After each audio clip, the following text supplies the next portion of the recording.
Presiden Prabowo Subianto meluncurkan program pembangkit listrik tenaga surya PLTS 100 gigawatt peak GWP di Monumen Operasi Lintas Laut Jawa Bali, Kabupaten Jembrana, Bali, Selasa 25 Agustus 2026. Program ini merupakan bagian dari upaya memperkuat kemandirian dan ketahanan energi nasional.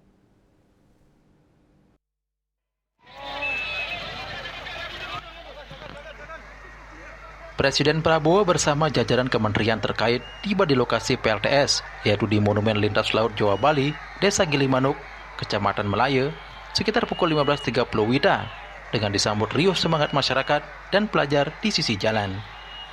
Kunjungannya sendiri dijadwalkan untuk peluncuran tahap groundbreaking PLTS Gilimanuk yang digagas oleh Kementerian SDM dan Antara Indonesia dan PT PLN Persero. Proyek PLTS Gilimanuk dibangun di atas lahan seluas kurang lebih 321 hektar dengan nilai investasi CAPEX mencapai 6,57 triliun rupiah. Pembangkit ini mengusung kapasitas PLTS sebesar 300 MWP serta sistem penyimpanan baterai BESS berkapasitas 1000 mWh.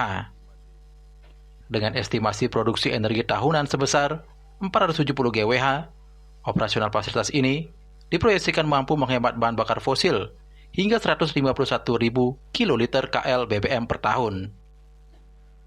Listrik yang dihasilkan akan dihubungkan langsung ke sistem interkoneksi SUTT 150 kV Negara Gilimanuk.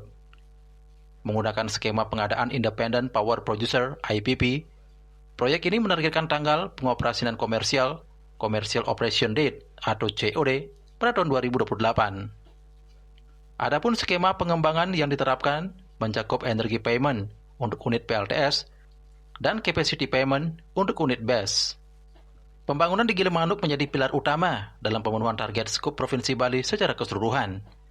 Secara total, Provinsi Bali ditargetkan memiliki kapasitas PLTS sebesar 1000 MWP yang didukung BESS berkapasitas 3.300 MWh.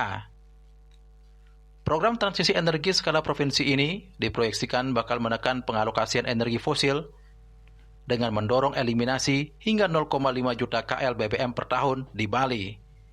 Peluncuran PLTS Gilimanuk turut menjadi momentum pembukaan bagi pelaksanaan program nasional PLTS 100 GWP. Baik,